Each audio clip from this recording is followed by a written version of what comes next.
optimal minimalism. At this altitude, I can run flat out for a half mile before my hands start shaking. Can I answer your personal question? Now would seem an appropriate time. What if I did the opposite? I'm a cybernetic organism, living tissue over a metal endoskeleton.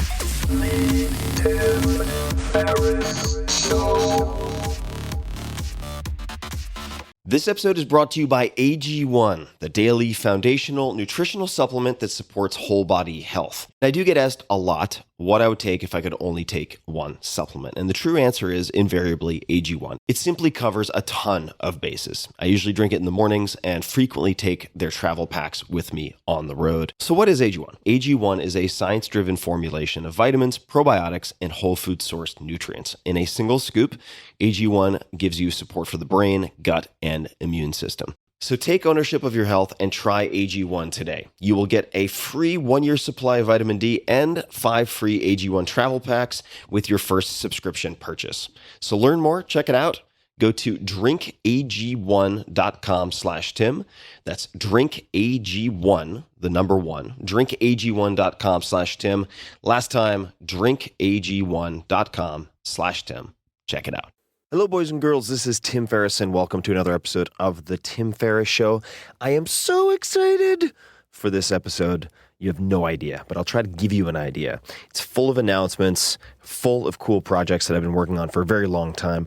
Announcement number 1, the Tim Ferriss Experiment, which was an entire season of television, 13 episodes that was exec produced, hosted by yours truly, alongside the Emmy award-winning team behind No Reservations, Mind of a Chef, etc., is now available in not only the U.S., but also pretty much every country in the world. There are a couple of exceptions, but check it out. There are all sorts of shenanigans, adventures, injuries, cataclysms, etc. 4hourworkweek.com/TV. So just go to 4hourworkweek.com/TV, all spelled out, and you can check that out. You can also see a trailer that shows you highlights of all 13 episodes. Next, we have the Tao of Seneca. What is the Tao of Seneca? Well, there's a collection of letters called the Moral Letters to Lucilius, and I have read this entire collection of letters and other letters of Seneca, the author, probably more than 100 times. It has been my constant companion for the last 10 to 20 years, and I have given various forms of these letters to more friends than I can count, and several hundred acquaintances. I feel that strongly about it. So when people ask me what my favorite book is of all time, I say this collection of letters. The problem has been there is no good audio edition. That was the objective. So I, for many months now, in collaboration with a fan, actually, a listener and a reader, John Robinson, have been collaborating to put together the Tao of Seneca, subtitle Practical Letters from a Stoic Master, 3 volumes, and it covers them all. Here's the description. The Tao of Seneca is an introduction to Stoic philosophy through the words of Seneca. Thought leaders in Silicon Valley tout the benefits of Stoicism, and I'm not just referring to me there, I'm not referring to me at all, actually, many others. And NFL management, coaches, and players alike have embraced it because the principles make them better competitors.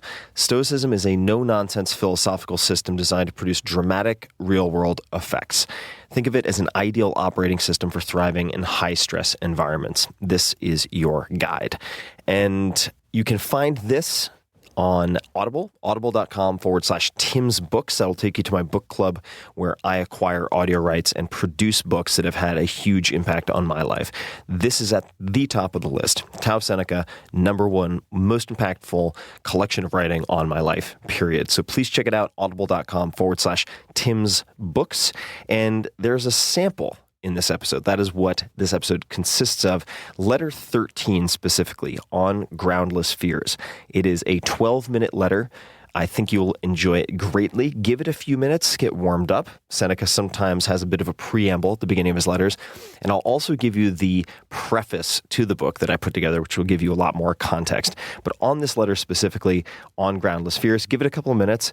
And also for the women listening, this is 2,000 years old, and Seneca makes comments like, manliness gains much strength from right? You can just substitute humans, and it is as applicable to women as it is to men, certainly. And at the end of the preface, I list off some of my favorite letters so you can jump around and pick and choose. I encourage you to treat the Tao of Seneca as a buffet of letters you can choose from and revisit often. And if you do decide to get the volume 1, for instance, volume 2, volume 3, I do have a very long version, an essay version of On the Shortness of Life to start off with. That is a long one. That is about an hour and a half. You can skip over that if it's too long. That is where I'll leave things. I'm so excited to bring this to you, and so excited for you if you haven't heard Seneca before. You will hear the preface. You can skip through that if you want, which I read, and then letter 13 on Groundless Fears. Check it out, the Tao of Seneca, audible.com/Tim's Books. Enjoy. This is Tim Ferriss speaking, the producer of this audiobook. I'm an author, perhaps best known for books with titles that sound like infomercial products, The 4-Hour Work Week and The 4-Hour Body, which are published in about 45 languages or so. And I am a tech investor, and I've been involved early stage in companies like Facebook, Twitter, Uber, Alibaba, and perhaps 30 others. I only bring up this background because I credit my successes, whatever they might be, in many fields, including those, Tango, etc., to Stoicism and to reading the writing of specifically Seneca. And that is why I have put so much time into assembling and compiling this book, and with the help of John, bringing it to you. That is the narrator, John Robinson. Few of us consider ourselves philosophers, of course, and this is usually for very good reasons. Most of us can recall at least one very irritating pseudo-intellectual, probably in college, who dedicated countless hours to some type of philosophical tail chasing. And so we associate philosophy with this type of behavior. For what? Well, maybe this person was debating what is, but somehow posturing as a superior intellect at mealtime or over drinks. It's very irritating. It's very useless, and not unlike the bar scene in Good Will Hunting, perhaps. But it is for academics, and I think it is for theory. These are beliefs that many of us have about philosophy. It's something that you do over wine for fun, but it doesn't apply to real life. Fortunately, there are a few no-nonsense philosophical systems that can produce dramatic real-world effects and results. These were forged and refined in action, sometimes war. Stoicism is, to me, perhaps one of the best examples of that, and that's what we'll focus on. Think of it as an ideal operating system for thriving in high-stress environments. And that is certainly why it's gained a huge foothold in Silicon Valley, as one example, and professional sports. So if you study Stoicism, you'll be in very good company. It's a rule book for making better decisions. It was popular with the educated elite of the Greco-Roman Empire, but Thomas Jefferson also had Seneca on his bedside table. Montaigne had a quote from Epictetus carved into the ceiling of his house where he would see it constantly. Bill Clinton reads Meditations by Marcus Aurelius every year. In the NFL, and this has become big news with an article in Sports Illustrated, management, coaches, and players alike, including teams like the Patriots and Seahawks, have embraced Stoicism because it makes them better competitors. Other proponents include John Stuart Mill and Tom Wolfe. As I record this, you might hear that my voice is a little hoarse. I just finished a 10-day water-only fast, and I don't necessarily recommend doing that, but it's part of a practice that comes directly from the writing of Seneca, specifically letter 18, which you'll hear, on festivals and fasting. And here is an excerpt to give you a flavor. Set aside a certain number of days during which you shall be content with the scantiest and cheapest of fare, with coarse and rough dress, saying to yourself all the while, is this the condition I so feared? It is precisely in times of immunity from care that the soul should toughen itself beforehand for occasions of greater stress, and it is while fortune is kind that it should fortify itself against her violence. And it goes on and on. But that particular passage, and there's a lot more context to it, led me to the practice of taking a few days per month to eat the cheapest of food. So for instance, rice and beans. Every meal, rice and beans, costs $1 to $2 a day, if you break it down. Wearing the same clothing, say the same white t-shirt and pair of jeans, remaining unshaven, asking myself all the while, is this the condition I so feared? What does that mean? It means that you are inoculating yourself against unfounded fears. Because when I find myself defensive, fearful of losing whatever success or money or prestige or status I might have, whatever that is, or it could be any number of other types of fears, they're usually nebulous. You worry that your quality of life will drop. You'll be very unhappy. But if you rehearse that condition, the worst case scenario, you realize that it's not that bad. And that is tremendously empowering. It allows you to make better investment decisions. It allows you to take the steps to start your own company, quit your job, start a relationship, end a relationship, because you are rehearsing the worst case scenarios instead of letting them bounce around in your skull in a very unformed, nebulous way. So that is one of dozens of examples that I could give you. The principles are timeless and incredibly practical. And I particularly like Seneca. I love Marcus Aurelius. I love Epictetus. But I particularly love Seneca because it's easy to read, it's pithy, and the practices can be applied directly to your life now. If you were to take some of these letters and replace the names Lucilius and other Roman-sounding names with John, Mary, Edward, they would read like letters from one of your contemporary friends to another. Hey, John, so sorry to hear that you're dealing with that frivolous lawsuit. Let me tell you how I handled this and how I deal with backstabbing in the Senate and give you a few tips. Hey, Mary, I'm so sorry to hear that your friend's mother passed away. Here's how you might console her, etc., etc. They are extremely memorable, and that is because Seneca was one of the most famous playwrights of his day. And that leads to another point. His principles, his philosophies were used on the front lines. He was one of the wealthiest people in Rome, as in effect an investment banker, I suppose you could think of him as such. He was also an advisor to the emperor. That didn't always work out all too well for him, but that's part of Stoicism. The point being that he was world-class in several fields. He had to deal with uncooperative, powerful, in many cases, human beings all the time, and he was able to do well.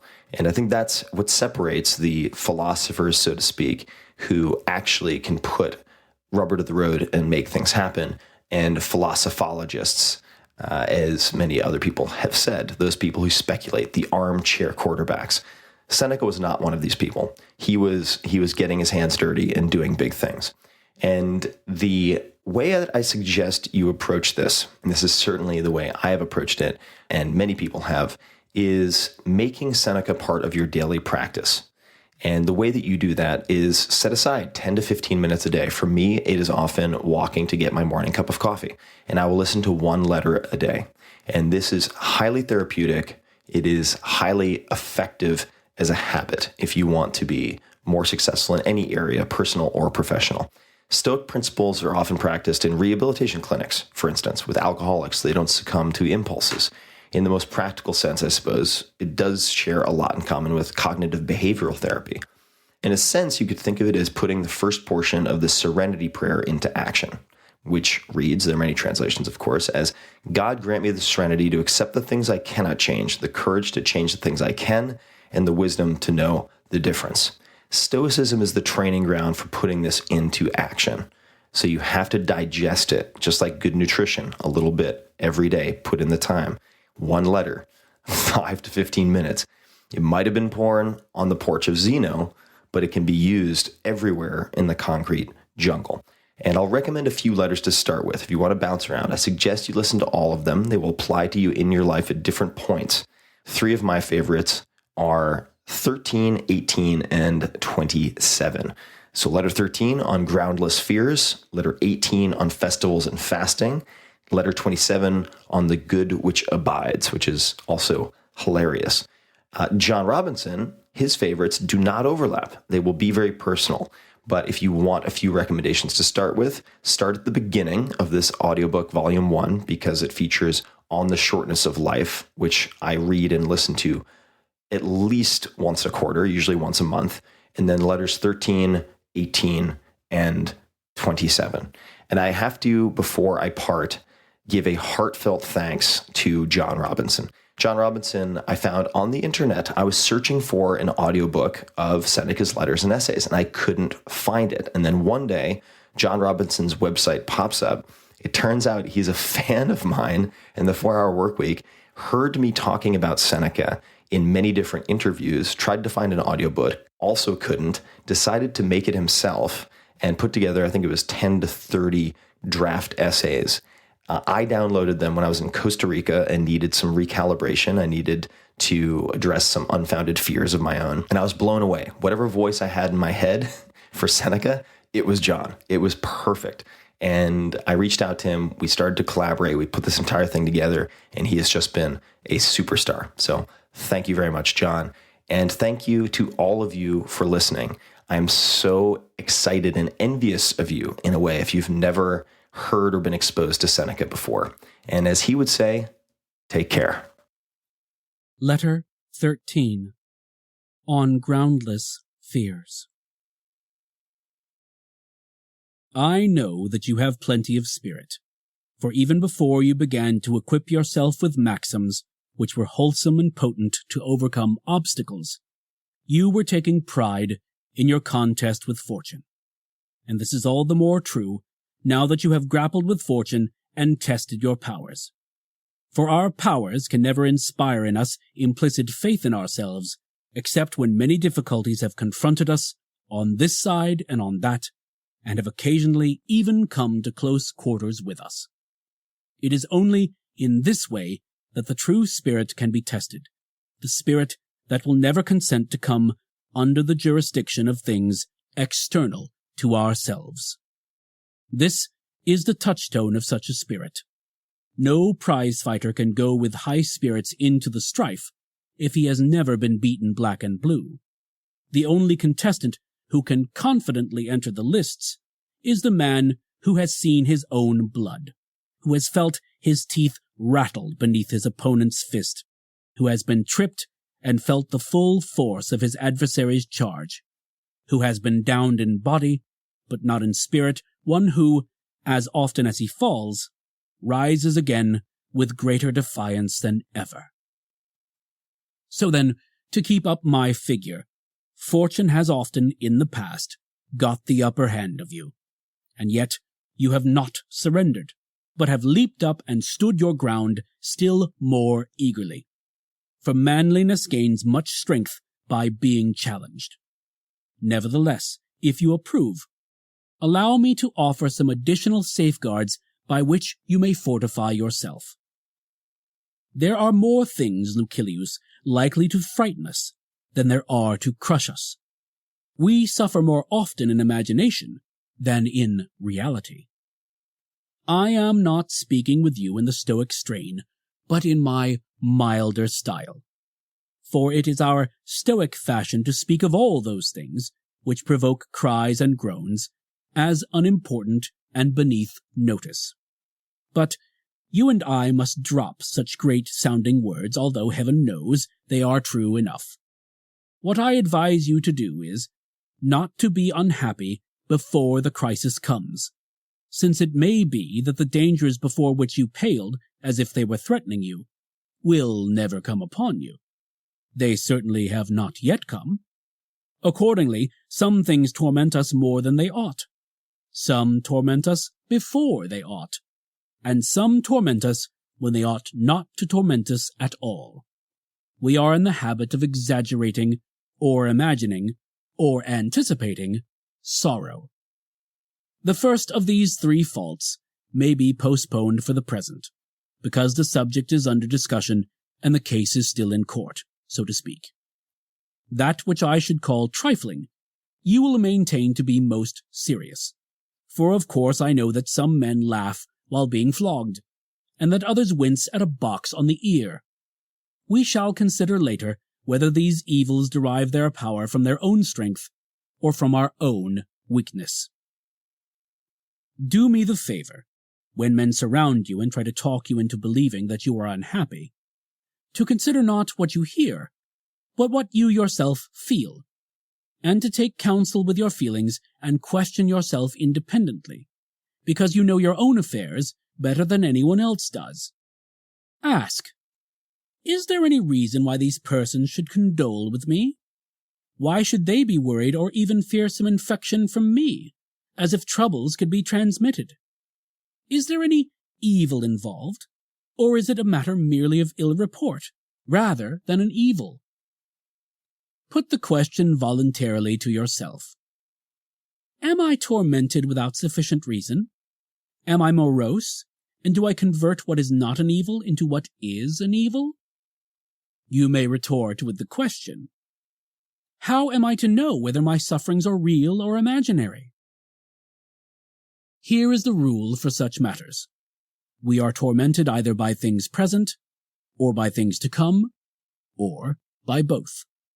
As to things present, the decision is easy. Suppose that your person enjoys freedom and health, and that you do not suffer from any external injury.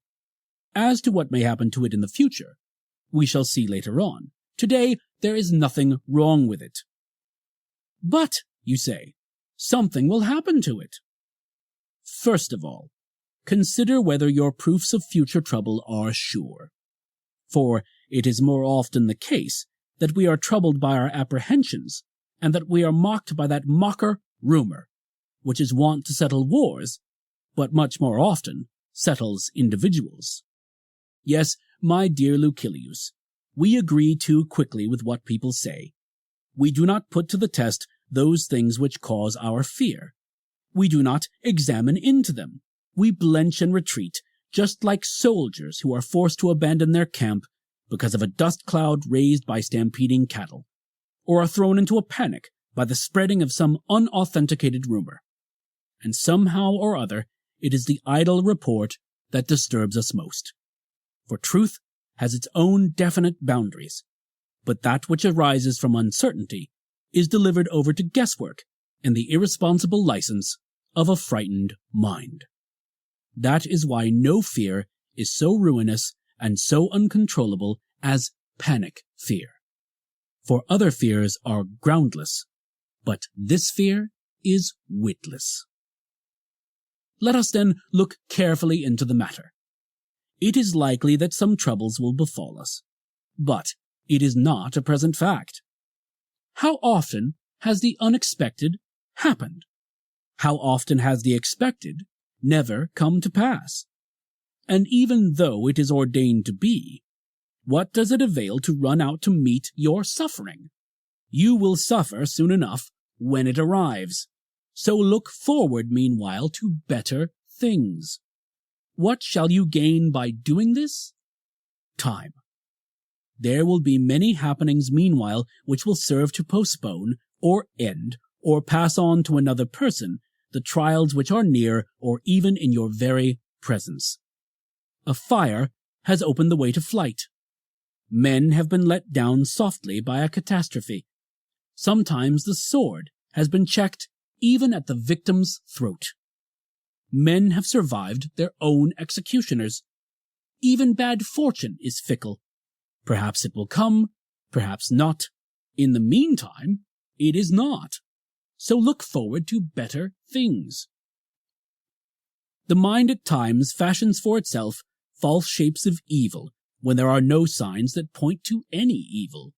It twists into the worst construction some word of doubtful meaning, or it fancies some personal grudge to be more serious than it really is, considering not how angry the enemy is, but to what lengths he may go if he is angry. But life is not worth living, and there is no limit to our sorrows if we indulge our fears to the greatest possible extent. In this matter, let prudence help you, and contemn with a resolute spirit even when it is in plain sight. If you cannot do this, counter one weakness with another, and temper your fear with hope. There is nothing so certain among these objects of fear that it is not more certain still that things we dread sink into nothing, and that things we hope for mock us.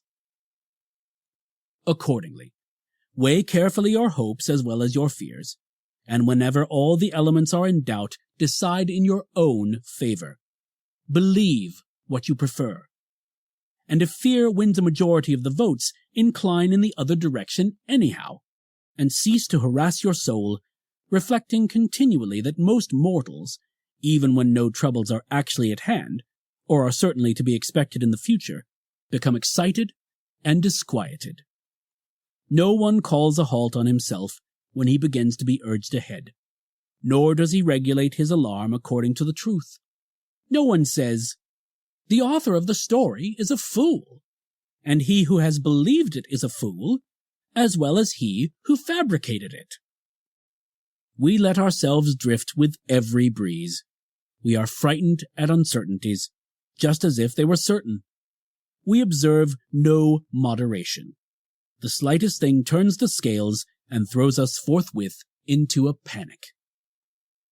But I am ashamed either to admonish you sternly or to try to beguile you with such mild remedies. Let another say, "Perhaps the worst will not happen." You yourself must say, "Well, what if it does happen? Let us see who wins. Perhaps it happens for my best interests. It may be that such a death will shed credit upon my life." Socrates was ennobled by the hemlock draught. Wrench from Cato's hand his sword, the vindicator of liberty, and you deprive him of the greatest share of his glory. I am exhorting you far too long, since you need reminding rather than exhortation. The path on which I am leading you is not different from that on which your nature leads you. You were born to such conduct as I describe. Hence, there is all the more reason why you should increase and beautify the good that is in you. But now, to close my letter. I have only to stamp the usual seal upon it, in other words, to commit thereto some noble message to be delivered to you. The fool, with all his other faults, has this also. He is always getting ready to live. Reflect, my esteemed Lucilius, what this saying means, and you will see how revolting is the fickleness of men who lay down every day new foundations of life and begin to build up fresh hopes even at the brink of the grave. Look within your own mind for individual instances. You will think of old men who are preparing themselves at that very hour for a political career, or for travel, or for business. And what is baser than getting ready to live when you are already old?